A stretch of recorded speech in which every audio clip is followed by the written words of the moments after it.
what is your measure of a life well lived? I think it's different for all.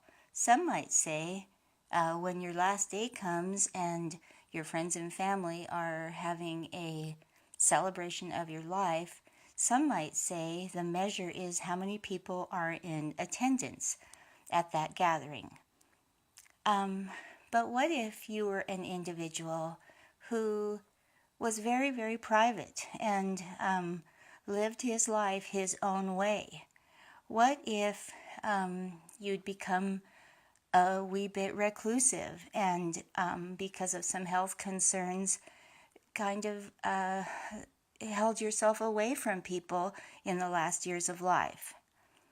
What if you didn't have children, so no grandchildren? Very little family, especially immediate family. Indeed, no immediate family because your wife had already passed and you had no children. So what if your last day came, as it did for Tim Anderson, and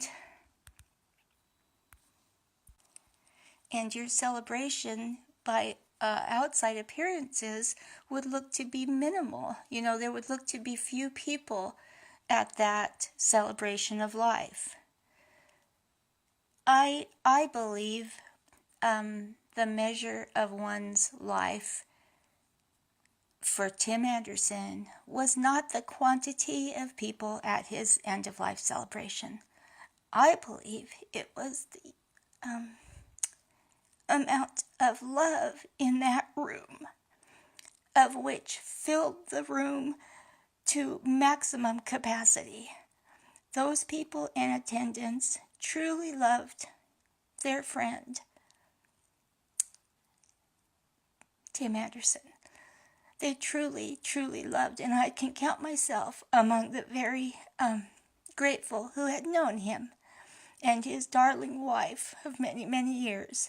I believe his wife till the day he died, Gracie Anderson. So when we measure the greatness of one's life, I think we need to use care, because what we think we see, I don't believe is a true measure. In this case especially, this man was someone who lived a good, full, honest, true life. He was a patriot, as was his wife. And that day, that Saturday afternoon, when we came in force and love to celebrate his life, there were flags hanging along the road because it had just been Veterans Day, and I thought so much how Tim and Gracie would have loved that, absolutely loved that. And for Icy, his niece, you were there. I could feel you there with all my heart and soul, and so could everyone else in that room.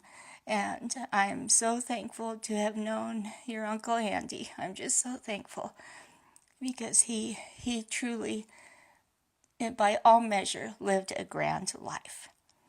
And thank you for coming, and thank you for listening, and thank you to all those hordes and hordes of people with their full hearts that came to celebrate the life of Tim Anderson. Goodbye.